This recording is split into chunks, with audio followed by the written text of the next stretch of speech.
Oh, good. Would you all please take a seat and we'll get started with the program. And if the panelists will please join me on the stage.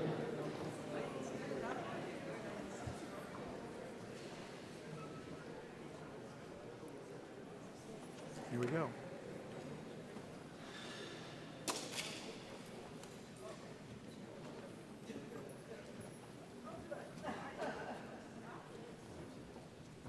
Are you gonna?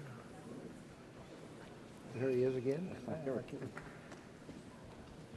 I'm just going to introduce you, and then you're off. You got it. I thought you were introducing all of us. No. Okay.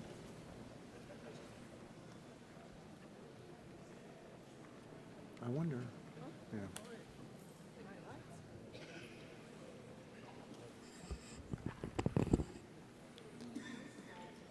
Good evening and welcome. Thank you all for joining us this evening. I think I know many people in the audience, but for those who don't know me, I'm Bob Tuttle, a member of the Board of Directors of the Ronald Reagan Presidential Foundation, and we're delighted to have you here. President and Mrs. Reagan were known for many causes during their White House years, whether it was Ronald Reagan's belief in freedom and democracy or Mrs. Reagan's Just Say No to Drugs campaign. They worked tirelessly to champion their causes. Another cause that they shared was the importance of art and culture and the need to emphasize the two, not just at the White House, but around the country and around the world. In 1985, Ronald Reagan said, and I quote, "Art is one of the most important forms of expression. Whether as creators or as spectators, Americans participate in the art in some form almost every day, and their lives are made richer by this activity." We are here tonight to celebrate the Foundation for Art and Preservation in Embassies, known as FAPE. It was founded 30 years ago during the Reagan administration, and FAPE is the private-public partnership dedicated to providing permanent works of American art for U.S. embassies worldwide. And FAPE's permanent donations include works by 200 preeminent American artists that have been placed in more than 140 of our embassies worldwide. And we here at the Reagan Foundation are now proud and honored to be able to showcase some of the FAPE's extraordinary art within the walls of the museum. In fact, right upstairs. Some of you probably have already seen it. And this exhibit will be here till August 3rd, and we hope you all come back with family and friends to share this wonderful experience. Tonight's panel will discuss art, diplomacy, and politics. And the moderator of the panel, Bob Colacello, is a friend to the Reagans, on the board of FAPE, and I'm proud to say a good friend of my wife and mine. He's a great guy. He is not only an author, but a seminal photographer whose photographs have been seen in many exhibitions. His best-selling book, Ronnie and Nancy, Their Path to the White House, is recommended reading for all. And I'm sure it's available at our bookstore upstairs. I would also recommend to you his memoir of his years at Andy Warhol's factory entitled Holy Terror, Andy Warhol Close Up. It's a terrific read. Most recently, his Vanity Fair article on the passing of Mrs. Reagan touched us all. Please welcome Bob Colacello.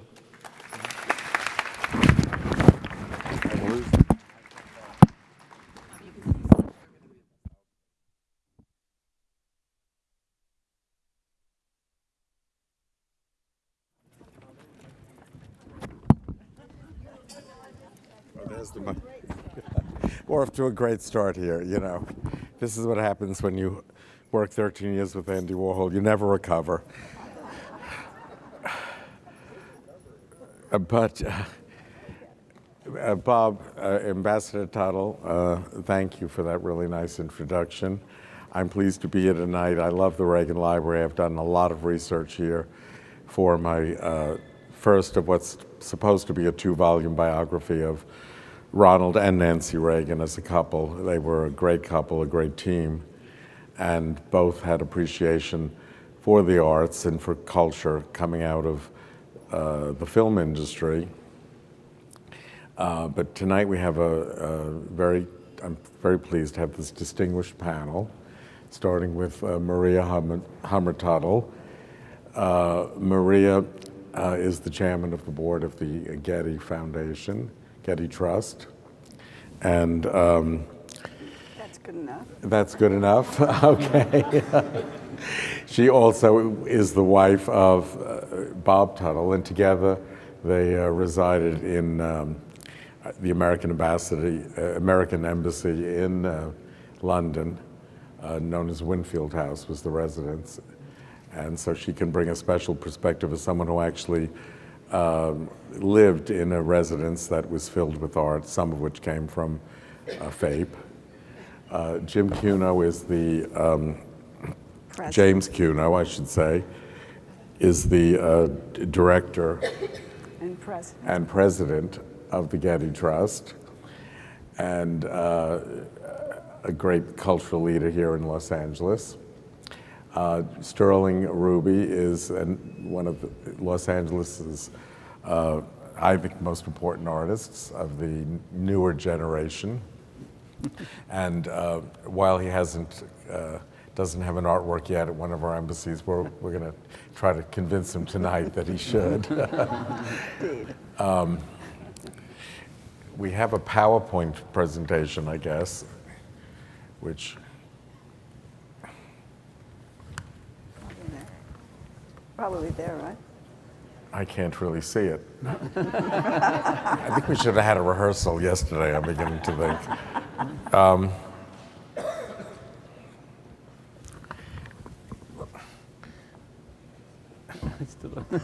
Is there some way to turn? I bet you could turn that so you could see it. Yeah. Hope it doesn't fall off the support.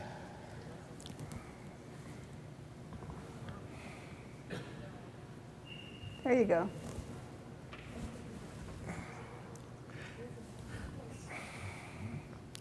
All right, well, FAPE was started in 1986. It was founded by 3 women whose husbands had served as ambassadors. Lee Annenberg, whose husband Walter Annenberg was our ambassador to the United Kingdom under President Nixon. Carol Price, who's here with us tonight, whose husband Charles, late husband Charles, was ambassador to Brussels, to Belgium, and then to the United Kingdom. And Wendy Lewis, who's a board member of FAPE but is not with us. Her husband, William Lewis, was ambassador to Prague, to Czechoslovakia. Well, first to Venezuela for Jimmy Carter, and then to Czechoslovakia for Ronald Reagan. And that's when I first started hearing about FAPE. I went to spend a weekend in Prague with Bill and Wendy Lewis. Wendy had called me in something of a panic because Jerry Zipkin and Betsy Bloomingdale, who were Nancy Reagan's best friends, had announced that they wanted to visit the embassy in Prague. And Wendy said, everyone knows they're Nancy Reagan's inspection team, and Bill and I hardly know them. So could you possibly arrange to be in Prague the same weekend they will be there? And the ambassador's residence in Prague was called the it's called the Peček Palace. It had been built in the 1930s by an industrialist who was Jewish and who the property was therefore confiscated during the Nazi occupation of Czechoslovakia. And after the war, it went through a couple of changes of hand, but it became, the American government ended up owning it. And it was the most beautiful Art Deco house, but it was kind of falling apart. And Wendy was complaining to Mrs. Reagan's delegation Mr. Zipkin and Mrs. Bloomingdale about how there was no money in the State Department budget to even reupholster furniture. And at the same time, more or less the same time, Carol Price and Lee Annenberg had been discussing how important it would be to have American art in American embassies, and also to be able to keep up these residences and embassies. And so the three ladies came together and formed FAPE in 1986.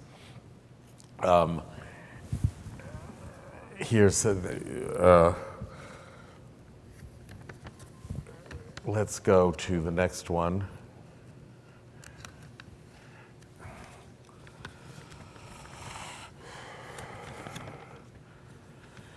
In the beginning, FAPE was focused quite a bit on preservation. Now, thanks to the Ellsworth Kelly Foundation, FAPE has an endowment to ensure this ongoing preservation mission. In the original print collection, which you've seen upstairs, was started in 1989. The first print was given by Frank Stella. Roy Lichtenstein followed, and we now have 26 editions. This year's artist was Wayne Thiebaud, last year's was Jeff Koons, and these prints are available to ambassadors to hang in their embassies or residences, all over the world. We started a photography collection in 2013 with editions by William Wegman and Tina Barney. Here's the list of artists who, here, you can see the artists who since contributed. The FAPE funds the cost of fabricating the artworks, but the artists donate their time and their creativity, of course. In 1998, we started our site-specific collection. FAPE was approached to contribute a permanent installation for the lawn at the new U.S. Embassy in Ottawa, Canada. Joel Shapiro created Conjunction, a 40-foot high sculpture. There should be a picture of that. There you have it. And then what's happened is since the bombings of the embassies in East Africa in 1998, and of course 9/11, we started building new embassies all over the world, mainly to make them more secure. So the focus became very much on security. And it became obvious that what you really needed was also to have artworks, sculptures, other works that were visible outside the embassy, inside the embassy, to say that America is not only about security, but about creativity and individual expression. And that's really become in a way, the most important mission of FAPE. I think I'm just going to start involving my fellow panelists.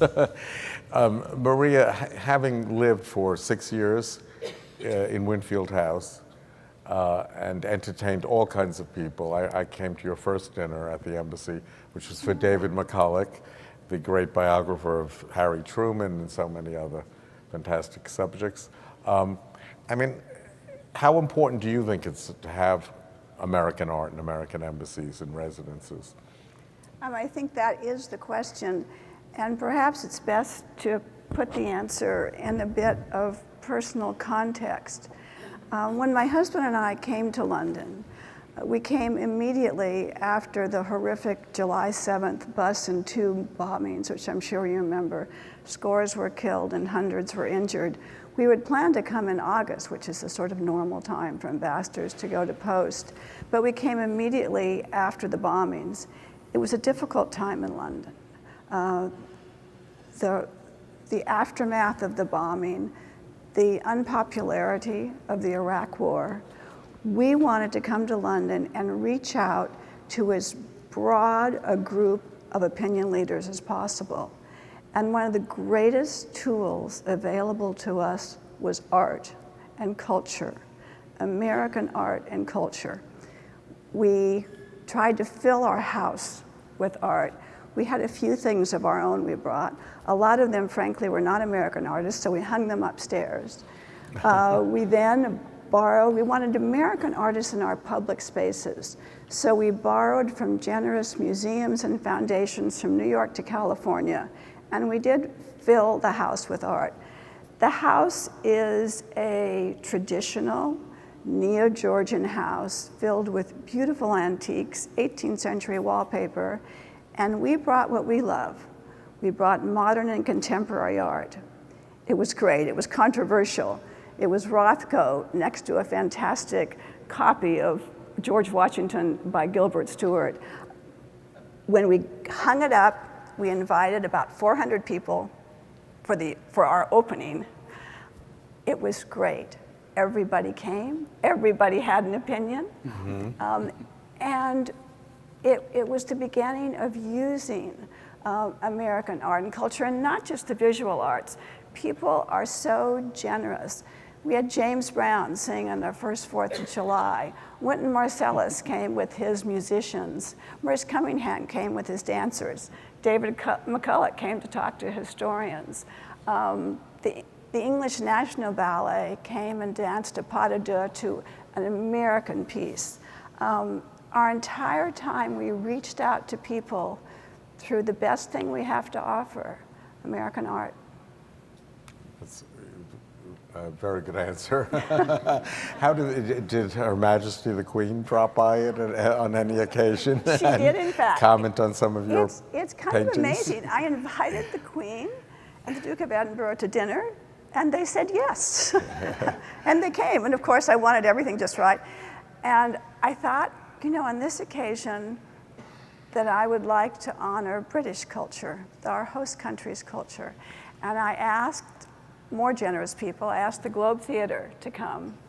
And after dinner, we did the diplomatic scene in the dining room.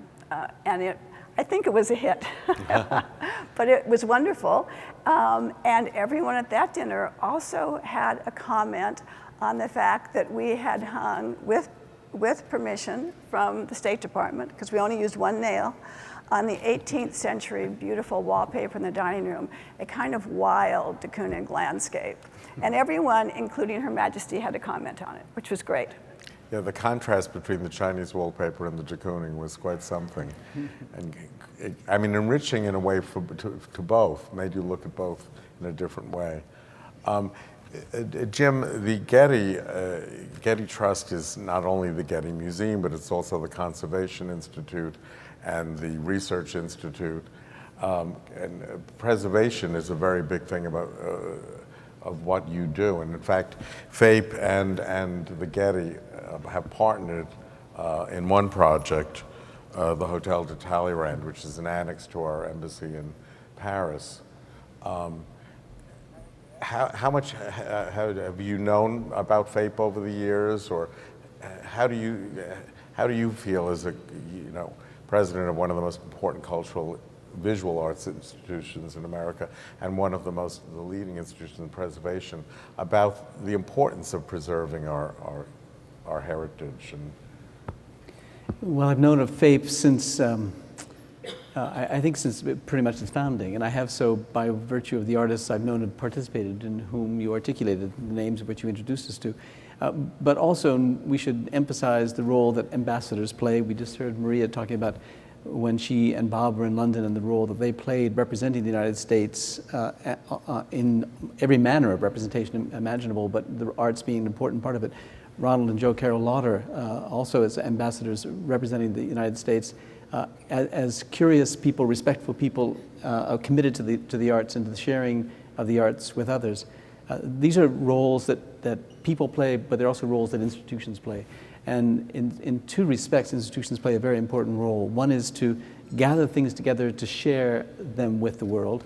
And these things are things that represent the creative intelligence of humanity and the freedom of expression of a particular political view of the world that we embrace in the United States. But they also represent the diversity of opinion that is expressed, and the diversity of cultures from which the people come who make these things and share the diversity of their qualities with the world. So it's very important for the United States to make certain that the United States is represented by these qualities that we so embrace: freedom of expression and diversity of opinion, and the arts are the principal way by which we do that. We have to recognize that this happens both abroad and at home, and the preservation of the arts is such that we've been given the responsibility and the privilege to have inherited this culture that precedes us, wherever in the world it may come from, and whose care it's now been given. And it's a great responsibility of ours to preserve it for the next generation and generations thereafter, because we are simply custodians of the cultures that we've inherited, and to show that these things they deserve the respect that we give them by means of the preservation that we provide them. It's not only that we do it ourselves, but that we be seen to be involved in the preservation of others. We have to recognize that works of art around the world are entrusted to sovereign nation states. So what's happening elsewhere, whether it's in the state of any single country within Europe, or whether it's in the Middle East, or whether it's in East Asia, it is their responsibility. The way that the protocols of cultural property in this world are such that the nation state, the sovereignty of the state, is the one who's entrusted with the care of it. But we can partner with them and to be seen to be respectful of the part of the world's culture that they claim to be their own, and they deserve that right to make that claim. We're seen to be preserving that as well as preserving our own and sharing our own with them and theirs with us. How do you feel when you watch the news and see something like the destruction of Aleppo and Palmyra and Syria? Well, furious, I have to say, and I think it's furious in a couple of respects. One is that it does happen. It's seen to be, it demonstrates the importance of works of art that they are subject to such terror, because it's assumed that in their elimination that we've removed from the earth, the power that they represent. It turns out to be the case. It turns out it comes back in great power in new works that are created. But nevertheless, that is the opinion that some have. But what I'm most upset about is, again, the way in which we have sort of outsourced the care for these great monuments of human imagination to sovereign nation states, some of whom are incapable of caring for them. And we United Nations, of course, has embraced this problem, not with works of art, but with human beings. So we have refugees, for example, who are taken care of outside of their state of origin, the nation of origin, because they can't be taken care of in their nation of origin. I think works of art deserve the same kind of respect as human beings do, because they are in great part, why it is that we are human beings. I mean, the aspect of our human imagination is embraced or in evidence in these works of art. So I think we have to find a way to care for them, because all we do right now is watch them be destroyed, and we declaim their destruction. But I think the preservation is to preserve where we can currently, and to argue for the means by which we can intervene for their preservation where we can't now currently do so. Should we have some sort of task force that could rush into these places before where wars are raging, and somehow pull out the artworks? Yeah, it's very complicated, I must say. But we do have something. There's a precedent. There's a framework for something called responsibility to protect. And that is the assumption that comes out of moments of genocide, when nation states aren't capable or unwilling to protect their citizens or their subjects, that the international community has a responsibility to protect these people. And so there's a framework for doing so that's been embraced by the United Nations. It's complicated because it involves, of course, intervening, and intervening is a sign of aggression. So the United Nations has not, in fact, acted upon this framework, but has embraced this framework. But there is something that, we also have blue helmets in the United Nations. Blue helmets, however, have to be invited into a nation state, and has to be approved by the Security Council. And the Security Council, of course, permanent members are not necessarily all in agreement all the time. So it is indeed complicated, but it seems to me that if we embrace these objects or these built heritage sites as part of the world's and humanity's cultural heritage, then we have to act on that belief by protecting them, arguing for their protection, and finding some way to do so. Sterling, you were born on the Bitburg Air Force Base, in Germany. Did you spend many years living in Germany, or? No, my father was from Baltimore, and my mother was Dutch, and so it was a very quick meeting of my parents, and I was born relatively soon after that. I was born on the base, and we lived on the base for a number of years, and then we moved to the Netherlands, and then we moved back to the States, to Baltimore. That's a nice trajectory. But I have to say that, like, over the past couple of years, it's been a bit of a, a kind of thought-provoking process to understand what it is to be born on foreign soil. Yeah, that's why I asked. But to be born under the citizenship of an American. And I don't necessarily know if I have an answer or have a real thought process into like what that makes me. But does it make you more internationally oriented, or, I mean? I think, to be quite honest, the past 10, 15 years of my life, I've been more adamant about the kind of American perspective that I have. And it's been good to have a family that lives in the Netherlands. And it's been nice to be able to travel extensively as an artist and to kind of understand different cultures, different communities, different social aspects of different regions and countries. But it does, it has given me a little bit more of a perspective on this kind of synopsis of being an American and looking at my work and the history of art in America a little bit more predominantly through the lens of America. I think the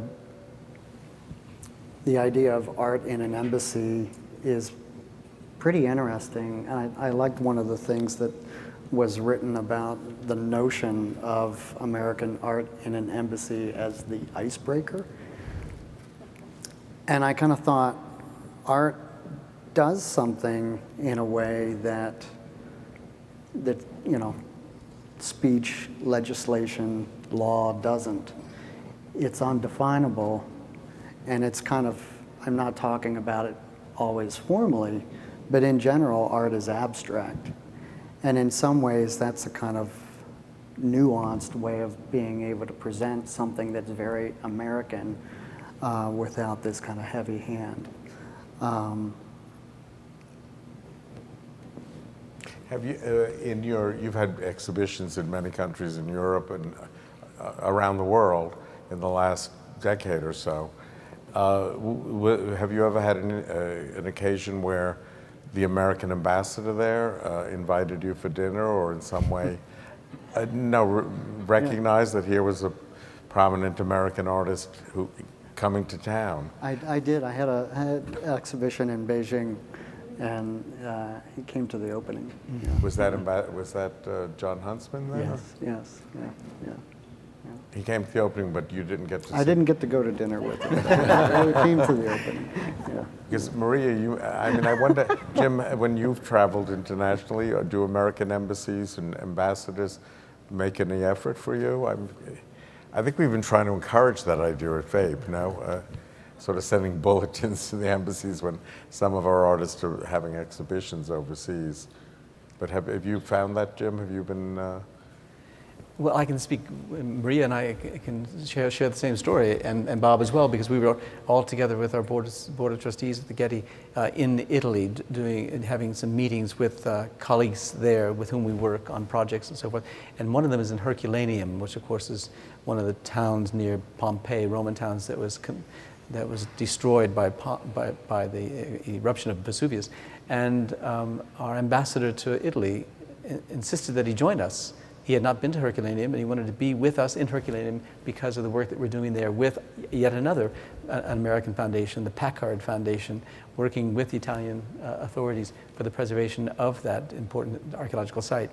But it was, I think I want to say, Maria, you can correct me on this, but I think that we were sort of doing the ambassador a favor in this regard because we were opening doors for him, right. Which made it possible for him to see things he hadn't yet seen. But then he paid us back. He invited us all for dinner. And we really had a wonderful evening there where we toured his art collection. True. So he had his own personal collection? He had, Who is the ambassador? his name is John Phillips, wonderful fellow from Washington, D.C., but originally from California. But he had, I think some of the works were his, but mostly, just like ours, were borrowed from generous institutions across the country. And with us, and this is a theme that I think is important to stress, with us was, of course, another ambassador, a member of our board, Ronald Spogli, who was the U.S. ambassador to Italy. So you can just count the number of ambassadors who embody that sense of diplomacy through works of art that we've been talking about this evening. Do you think, Maria, there's a way to encourage ambassadors to, or do you think, are many U.S. ambassadors, can you say, actively promoting American culture and American art, and would you say that maybe as a board member of FAPE and as well as a former diplomat's spouse, do you think there is an increased awareness among the diplomatic corps about the importance of having American art and American culture promoted in American embassies? I think there really is, and another recent experience, I was lucky enough to be in Madrid not too long ago, and was in our embassy there, and I loved walking in the front door, and there is this wonderful Ed Ruscha piece, so a California artist, that says "Screaming in Spanish." And it was just so great. And in the dining room is a huge neon piece with America written in great letters. But not just from my own experience, but I do think more and more you hear about the importance of showing American artists. It's obvious. This is a way to communicate the best of our values, the best of our message. Well, when I think of the Don Gummer sculpture, that's, which actually rises above the walls of this garden in Moscow, so that the Russian people can see it, and it sort of represents, in a way, freedom of expression and individual creativity. And whether it's put in those words or not, I think it just conveys that message in an abstract way, you could say, or in a subtle way. Sterling, would you like to see your work in some embassies? Say yes. I think that's a request just for a in gift. the abstract, in the theoretical. Without a doubt, I think, without a doubt, yes. I mean, the answer is yes. I think it's American, particularly post-war American art, is so powerful. I mean, America has, I'm not going to say dominated, but has had a very strong hold on the kind of top of culture globally for such a long time. And I think we're at a kind of point where art is being respected on a kind of global phenomenon, more so than it ever has. And the idea of the potency and the strength of showing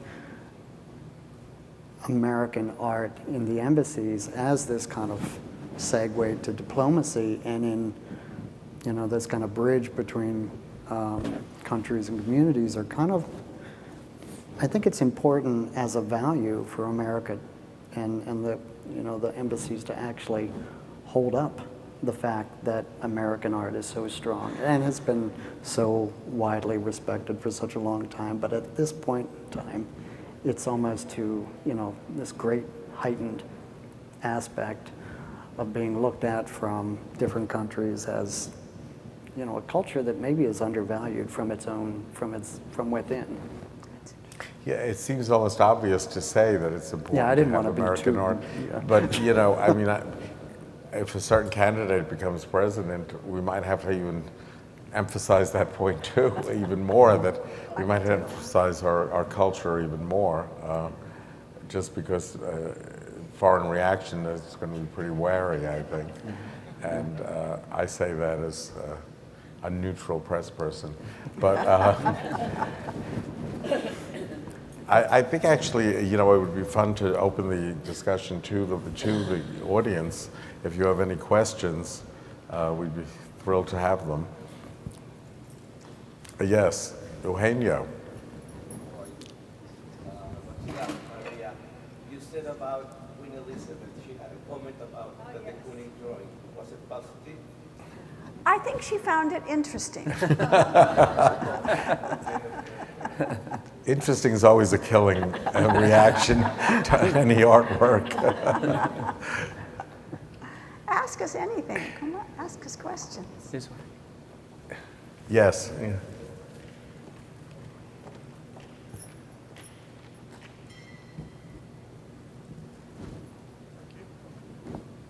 In addition to the modern sculpture and some of the modern abstract art that we see here today, is there any consideration for either impressionist or representational landscape, figurative portrait art?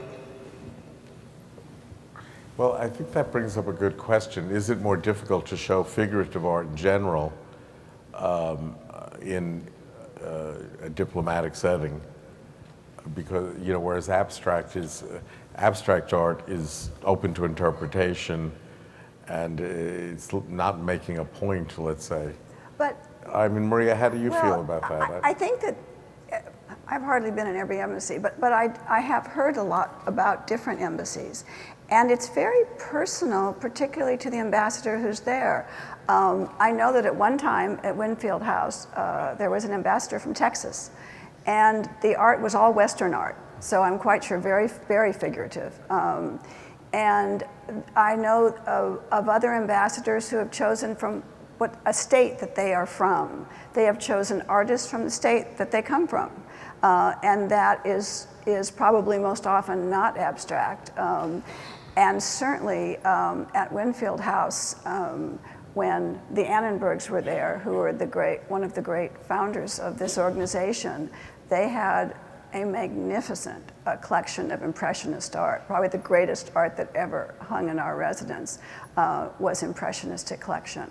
And I think it's wonderful that you can personalize your home with your taste of American art and expose it to everyone. The most popular piece from not from a poll, but from listening to people who came to our house, was actually a figurative piece. We had a hopper, an early hopper, in the dining room that was on loan to us, and it was a very early piece, and it was of two people sitting at a table, kind of strangely lonely, like all hopper is, having a glass of wine. And there are very few hoppers extant in the United Kingdom. And everyone wanted to come and see this painting, and it was certainly a figurative work. Thank you.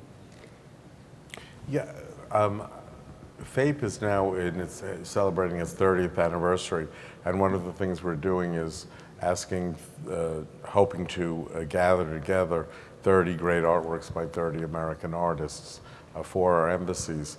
And I wonder, I'm going to throw this to our chairman, Joe Carroll, would we be open to receiving historical works or American Impressionist or Hudson River School works from let's say, galleries or collectors? Or anything? If you couldn't hear that, it was absolutely anything that's good. We have a curator, Rob Storr, who's just stepped down from being the dean at Yale School of Art, who really, thank you. Rob Storr, who's our curator for the collection, has just stepped down from being the dean of the Yale School of Art, and he really knows the art world around the world. He was also head of the Venice Biennale several years ago. And he really has a wonderful relationship with a lot of artists, and he likes everything. We all do. I think anything that we see that we respond to in any form is exciting. And America has so many different pieces to the puzzle. And that's why we started a photography collection as well. And there are more figurative things than that more easily with Tina Barney and Carrie Mae Weems and people like that. So we're open to all kinds of expression. Well, starting with William Wegman and dogs, you can never go wrong. You can never go wrong. But yes, Bob. Oh, Ronald. I'd like to ask the question, mainly to Sterling. In the third world, most of the population is under the age of 40. But no matter how poor they all seem to have a cell phone, or they all seem to be connected to the internet. Are we, or should we have more social media, video, and things dealing with the internet, or is that something that really and truly should not be part of the embassy? I ask you an easy one. Yeah. I mean, social media and the dissemination of images and information, I think is actually a positive. I think that one of the things that the internet and different forms of communication and equipment such as cell phones and computers has afforded is great knowledge amongst huge geographic platforms that could never have access to that knowledge. And in that aspect, data is power, always. I'm not sure if you were speaking specifically about new media art, which I'm all for. But I actually believe that putting things out there is always a kind of good thing. And one of the things that I liked is being able to look at the website and being able to go through, each particular piece of work in the collection. I like being able to look at the state of California's website to understand some of the, the different aspects of, its government and so forth. I think in general, I like having information at my disposal, and I'm sure that most other people do. New media art as a format is difficult. And I hope I'm not shooting myself in the foot by saying this, but I don't necessarily know how you would put, a video in an embassy or a kinetic sculpture in an embassy. I'm sure that there could be a way to do that. But I think thinking about it, again, more broadly, the dissemination of information on the internet is a good thing. Bob, Joan? Hi. Talk about the difference between the residence, which I think you're talking about, and the actual embassy. Is the art the same? Or when you come in as the ambassador's wife, you bring your own art in. Does that change in the embassy?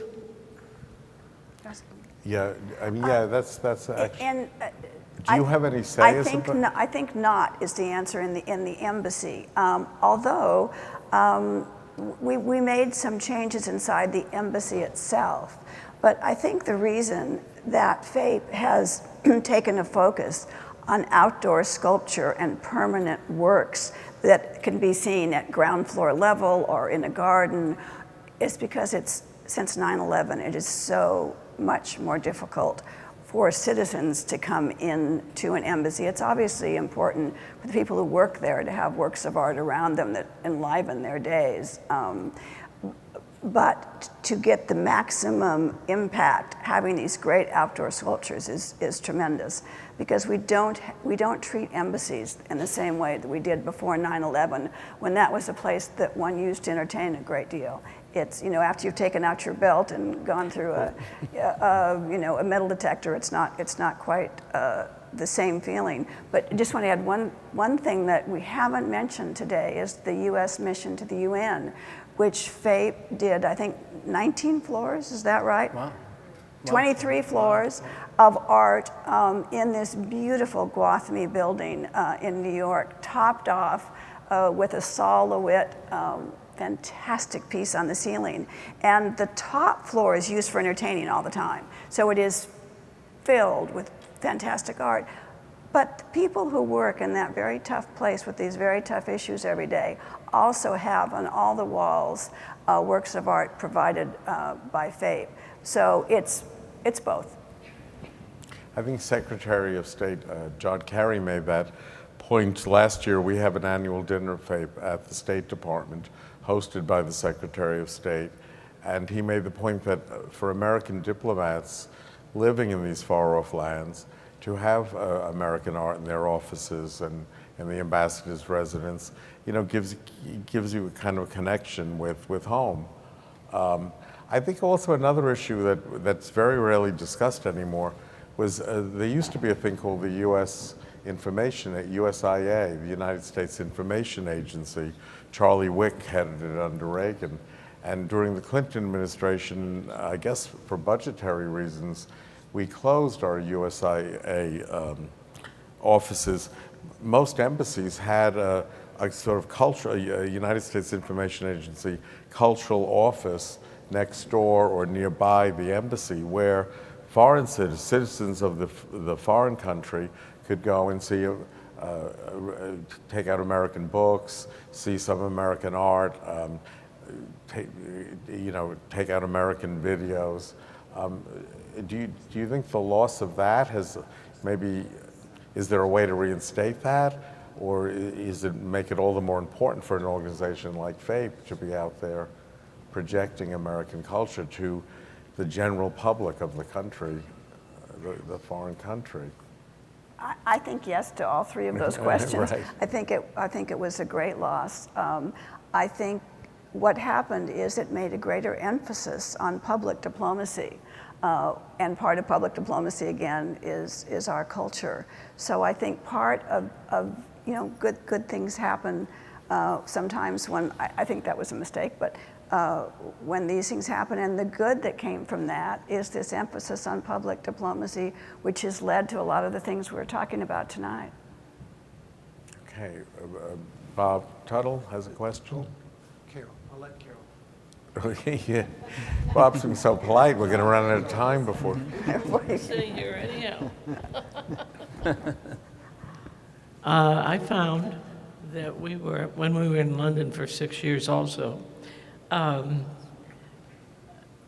and we were able to use the embassy as well as residents for entertaining, but the USIA was involved in so many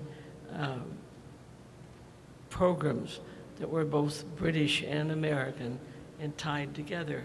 So it was a very good thing, the USIA. And I mourn its loss, actually, because I think it was a great statement between countries, really most of the parts of the world I know about. That's my comment. Carol, I just have a quick question for you. Yes, When you first discussed starting an organization like FAPE with Lee Annenberg, did you ever think it would grow into something so big? I mean, Not in a dream we didn't. But fortunately, special lady by the name of Jo Carol Lauder came along and pulled it together, and along with a number of people who have been very, very supportive. It's more than we ever dreamed of. So I want to take my time now in public to say to you, Jo Carol, and all the people that are helping you do this, including you, Ronald, that it is really fantastic. And if Lee were alive, God bless her, I think she'd be enormously proud. She was when she was living. She was enormously proud of you. Bob, we'll give you the last This question. is a speech, but it'll be short, I promise. I'd just like to buttress something that Sterling said far more eloquently than I could. about 15 minutes ago.